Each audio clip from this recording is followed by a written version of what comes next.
I see 5:30. I believe we are ready to start our regular meeting.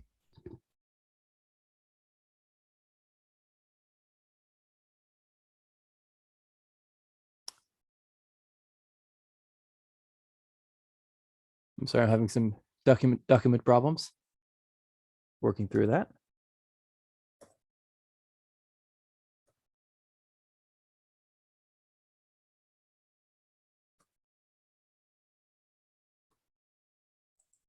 Ms. Chair, Creasy, can while you you're, please? Chair, while you were working on that, I was going to go ahead and introduce Robertson Hubbard, Rob from our attorney's office. As we noted last month, we're going to have a rotation. So Javi will come 1 month and Rob will come 1 month, and they will be supporting us every other month alternately. Which allows for more folks in their department to be exposed to our activities. So we're excited that Rob's with us tonight. And welcome, thank you. How's everyone doing? Happy to be here. Feeling strong, thank you. Just got a diaper changed, not mine. So all is well.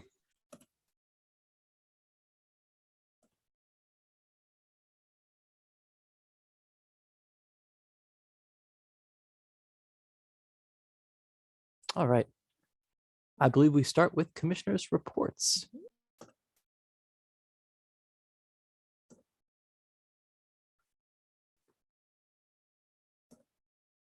I believe Mr. Habab, would you please share? The Citizen Transportation Advisory Committee met on January 19th, and we discussed the Rivanna River bicycle pedestrian crossing and had an update on the VDOT project pipeline studies.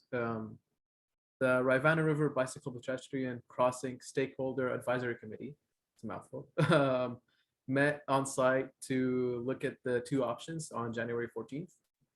And we had a meeting on January 20th.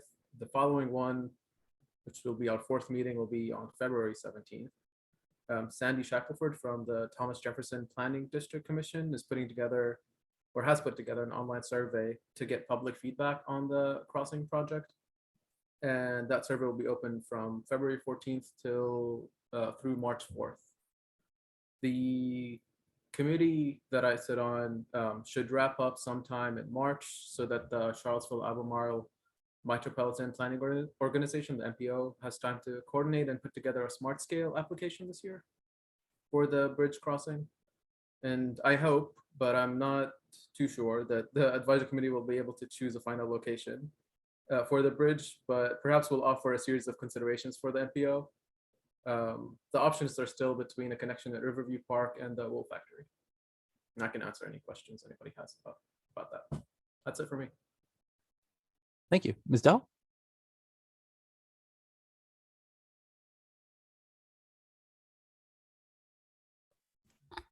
Good afternoon or good evening, excuse me. But I don't have anything to report today. Thank you. Mr. Alejandro? So I attended two meetings since our last commission meeting. The Board of Architectural Review met on January 19th. It was really a very quick, thin meeting. We had no certificate of appropriateness applications to review. We did have 3 new board members join us, so we spent a great deal of time introducing ourselves and talking and getting to know each other. And then we discussed some of the objectives we have for the upcoming year. For the Tree Commission, we met February 1st. The Parks and Rec staff reported that the city lost over 100 trees recently because of the ice and snowstorms that we've had. So we really didn't need to, that hit us hard too, on top of everything else we're losing in trees. We reviewed the 2022 objectives for our subcommittees. And then we reviewed the findings of the final canopy study, such items as the amount of canopy loss, which I reported on last time, identification of possible planting areas for both private and city property. And excuse my dog, an amount of impervious area. Anyway, a lot of this information is information that we realize we need to share with Seville Plans together to inform the master plan recommendations and update the information that they have. And that's it. Thank you very much. Thank you. And word from the university, Mr. Palmer? Yeah, I mean, I'd say since our last meeting, I don't have any updates. Thank you. Thanks. And I can say the same thing. It's been a nice quiet month for me. Looking forward. I don't have any updates either. Thank you. Oh, I'm sorry. Did I miss you? I missed you. That's okay. Ms. Creasy, can you tell us a story?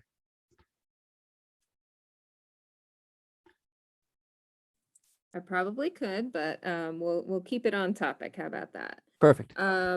We are preparing for the March agenda already. We've got 2 hearings that we know of for that agenda. So we are moving forward with that. And I am going to turn the time over to James for a few minutes, who's going to talk to us a little bit about the zoning project. And I will only need a very few number of minutes this evening. I don't have much to report, but I do want to kind of have a placeholder for each of our meetings that we provide at least some kind of update at each meeting as to where things stand on the zoning project. So as all of you know, we formally kicked off in the last week of January. I think January 24th, we put out the announcement that the work had begun. We've begun having some internal meetings, and we have our first staff technical committee meeting tomorrow. No, today's Thursday. Thursday. Thank you, Missy. So we're kind of slowly building up. Again, as you guys know, the first product is that diagnostic and approach report. Things will really ramp up once that draft report is released. We are targeting a kind of a mid-April date for the release of that report. So that's where we stand right now. As always, feel free to reach out if you have any questions. Thank you. Great. Thank you. I believe we could hear from the public at this time. Matters to be presented by the public not on the formal agenda. So really, anything you wish to address besides the application in Angus Road, we would love to hear it.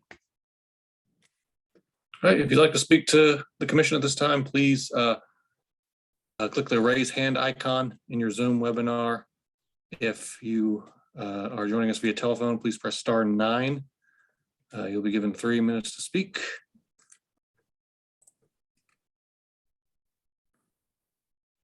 And Mr. Chair, we have no hands raised at this time. Very well, thank you. I believe this would be a good time to consider a motion. Ms. Russell, I'm looking in your direction. Yes, I move to approve the consent agenda as presented. Do I hear a second? I see a second. Second. All in favor, can I get the thumbs up? Aye. I see thumbs. So approved. I see no further matters for us to work on until the joint meeting with council at 6 p.m. Any issues with taking a pause until then? Enjoy your pause. Thank you very much.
I see 6 p.m.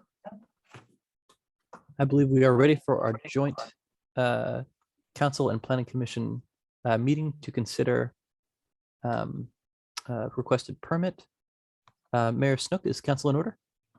I don't believe we are yet. Yes, we are. Okay, Michael Payne just joined us and Brian Pinkston just rejoined us. So we are in order. Perfect. Mr. O'Connell, can you take us away, please?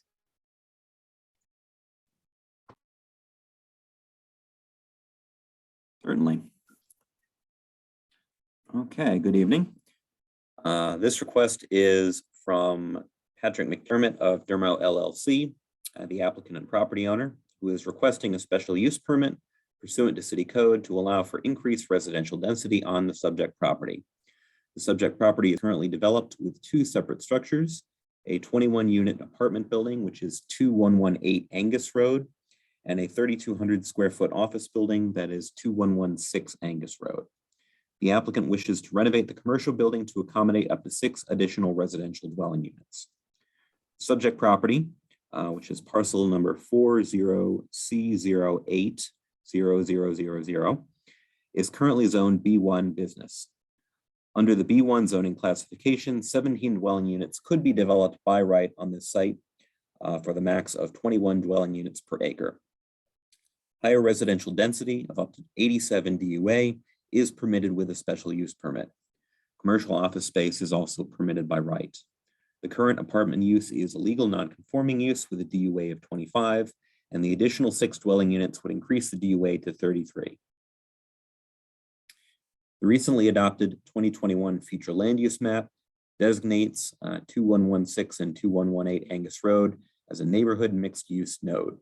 Neighborhood mixed use nodes are described as compact neighborhood centers containing a mix of residential and commercial uses arranged in smaller scale buildings. No density is specified, but up to 5 stories in height is permitted, and mixed use buildings are encouraged. The neighborhood mixed use node designation applies to most parcels to the south and east of the subject property, encompassing the area surrounding Route 29 or Seminole Trail. Areas to the west of the subject property are designated as higher intensity residential. The proposed redevelopment does meet some of the 2021 comprehensive plan's goals regarding sustainable reuse of existing buildings, protecting the existing identity of city neighborhoods, and supporting additional housing choice within the city. The proposed new residential density does fit within the future land use category of neighborhood mixed use node, which allows for multifamily residential development within proximity of commercial space and within the existing neighborhood context. The proposed change of use would result in a reduction of available commercial space within the city. However, the applicant indicates that the current commercial offices are underutilized, and the small size of the building in question, which is 3,200 square feet, would not be a significant decrease in the context of the larger commercial complexes located nearby along the Route 29 Seminole Trail corridor. Staff believes that the increased residential density would be appropriate for the transitional district, which is BL1 business, and would eliminate an existing nonconformity for the established apartment use. Overall, staff recommends that a request for higher density could be approved with the following conditions. Number 1, that up to 33 dwelling units per acre are permitted on the subject property, and a maximum of 18 bedrooms shall be allowed within the structure to be renovated, that is 2116 Angus Road. And number 2, automatic fire sprinklers and alarms shall be installed within the structure to be renovated as required by the Virginia Building Code. That is the end of my presentation. If the applicant wishes to speak, you may do so. I'd like to consider questions from the Planning Commission and Council for staff. Any questions on this?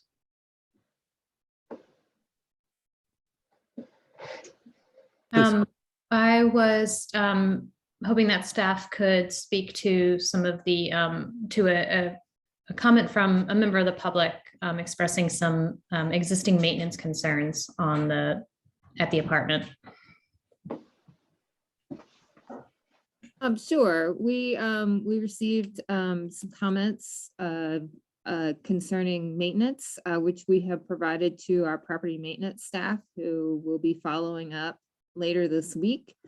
We've had some staffing issues, pandemic related, and so we've been working through many other things, or else we would have had that addressed prior, to follow up with that individual to see if concerns continue to exist.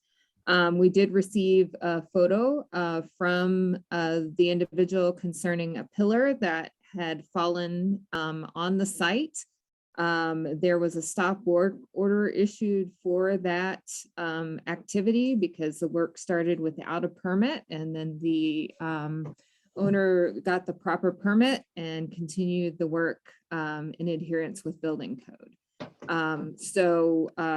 You know, the outstanding issue that we're familiar with and was a requirement for a building permit has been addressed. And our property maintenance staff will follow back up with the individual with other maintenance concerns. And if there's any follow-up, we'll have our building folks assist with that as well. Thank you. Additional Mr. questions? Additional Um, questions for staff? I just had one question of those, and maybe it's a staff question, maybe it's an applicant question. I was curious if there is a known mix of 1 bedroom, 2 bedroom. I'm presuming these are 1 and or 2 bedrooms proposed, but I didn't see that in the packet. Sure. Can you hear me? Hey, Yes. okay, this is Patrick McDermott. I'm the applicant. Yeah, so the proposal was for 6 1-bedroom units. That would be the maximum that would fit really comfortably within that building. As we went through, I think most likely we're going to do a 3-bedroom on the top floor, 3-bedroom on the second floor, and then probably just office space or storage in the basement. So we'd go with 3 bedrooms, which would actually work out well because you could, you know, fit families, or you could have children in there if you needed, or whatever. It just gives more flexibility to the parcel because most of the units in the existing 21 unit apartment building behind, those are 1-bedroom units. Thank you. Sure. Additional questions for staff from the commission or from council? Quick question for staff. Please. I assume this new work will require a building permit where you would see this project and make sure that it meets, you know, code and sprinklers and all that kind of stuff. Yes, we did send this request out to some of our engineering and NDS staff for review. And one of the building officials' comments was, and the fire marshal as well commented on the need for a fire sprinkler system. We did mention to the applicant that if the water line for this property is not sufficient, they may have to pursue a site plan amendment at a future date in order to upgrade the water line in order to make that sprinkler system work. Additional questions? Mr. McDermott, please tell us your story. Oh, I'm sorry, Ms. Russell. All right, just a follow-up. Is the change in bedrooms at all affect that sprinkler requirement? I had that same question. It didn't appear to. It seemed like I think you still needed it based on I think it would designate it as an R3 building, which fell within that sprinkler provision. Mr. O'Connell? That's correct. The sprinkler system requirement, if I remember correctly, was triggered by the change of use. Thank you. Additional questions? Mr. McDermott, please. Sure. I didn't have a whole lot to add to Damon's presentation. I thought he did a great job on that. Between that and the written report, it fairly laid out what I plan to do. I mean, it's pretty straightforward. The building already exists. There's no changes to the site plan or to the exterior. I'm just looking at interior renovations. Changing this to residential tenants would be consistent with the rest of the parcel, which has the 21 unit building next to it. I think it would go well for the whole parcel. I mean, it is a great office building, but from what I understand from the prior owner, it has been underutilized since it was built in 2008. So I purchased this property in August of 2019. And since that time, I've been renovating it, from the get-go. Now, I'm not sure, what the maintenance issues were that you guys received. So I'm kind of shooting in the dark, but To date, I've spent several $100,000 upgrading this apartment complex. Put a new roof on. I've spent tons of money working on the bricks, the exterior walkways, which you referenced in the permit issue. So I did hire a structural engineer, and it did need, talking about the apartment building, it did need to have some repairs done to the external walkways. And from what the engineer told me, for the repairs, which was adding structural I-beams, that wasn't necessarily a permit requiring function, but while doing that work, the column did fall, and that then obviously caused a problem. So we went and, the stop use happened at the same time, and so we got the permit and got it all cleared up. But like I said, this has been a large undertaking trying to renovate a building that's 63 years old, and I have every intention of making it as great as I can. And I do have, I'm guessing who has spoken up, and I have tried to work with the tenant every which way I can, and she's been there for a long time, and I've appreciated that, and I've done my best to alleviate her concerns, and I have changed people's schedules to work around her. I've offered to move her unit to a different one to make her more comfortable and avoid some of the work. And at some point I threw the towel in, and I let her know if she would like to break the lease and move, we'd have no problem and wouldn't penalize that. And I wished her best of luck. So like I said, I'm kind of shooting in the dark, but I've done what I can to upgrade this property, and I hope to make it better and better for the city and for the tenants. And I'm in this for the long haul and doing the best that I can. And that's kind of part of what this project is I would like to make the building, which has been vacant for quite a while, utilize it again, make it functional, which will help the city. It's going to add additional housing stock, and that will help me as well have revenue to continue to improve the overall parcel. I'm willing to answer any questions you guys might have. I'd like to open up for questions. Good evening, everyone. I just have one quick question, is it McDermott? Excuse me if I mispronounced your name. So No, it's good. I'm just wondering, in your future, do you still see your units being remaining as an affordable unit or an affordable property, or what are your future endeavors, or where do you see your property going from here? Well, I was mistaken in my application. I do have 3 Section 8 tenants who have been wonderful. So, these will probably be market rate, but my FAR is, I think it's 0.47. So there are no requirements that I do affordable units, but I'm always open to that. And I like the program, and I've liked having those tenants. So I'll probably continue to place some within there. But like I said, it's not a requirement. Thank you. Sure. Additional questions for the applicant?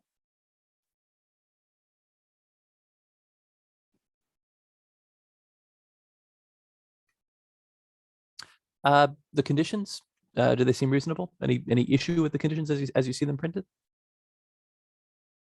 Mr. McDermott? Oh, yeah. No, I think that's reasonable. Thank you. I believe we can move to public comment on this, unless last chance, no questions. Let's do public comment, please, on this item. If you'd like to speak at this time, please click the raise hand icon in your Zoom webinar, or if you're joining us via telephone, you can press *9. Each speaker will be given 3 minutes to speak.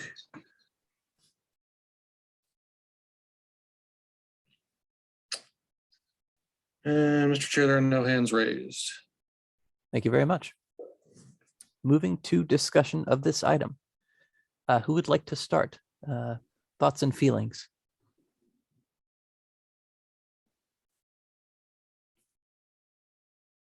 Well, overall, I think that the project looks like a good project, definitely feasible for the neighborhood, and consistent with the current neighborhood. Just knowing a little bit about the history, I'm just hoping that he does still continue to provide affordable units as we know that that is a huge fight for our city, regardless of whether it's a requirement or not. Some things you just have to, do not because you're told to, just because you want to. So I'm just hoping that he keeps that in mind, but otherwise I do like the project and think that it is consistent with the neighborhood.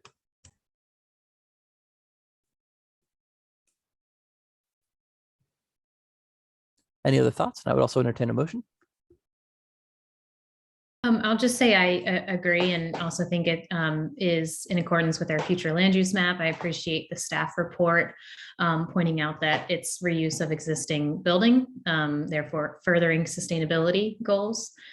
And I'd be happy to present a motion to recommend approval of this application for a special use permit in the B1 zone at 2116, 2118 Angus Road to permit residential development with additional density with the 2 conditions as listed in the staff report. Second that motion. I hear a motion and a second. A discussion on this item.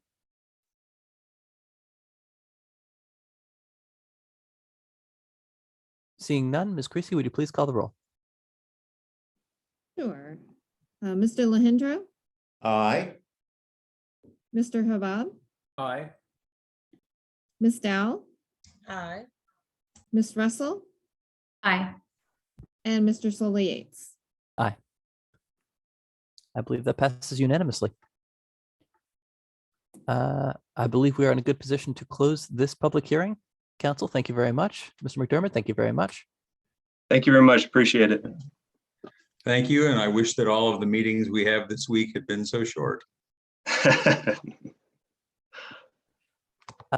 Commissioners, our time is ours. Do we have matters to discuss? I would also entertain a motion. I'd like to make a motion that we adjourn to the second Tuesday in March. But do we have a work session this month? Do we?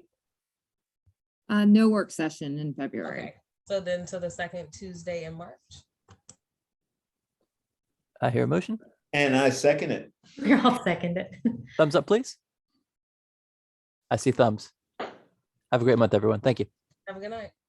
Thank you. Good night. Everyone. Bye, everybody. Good evening.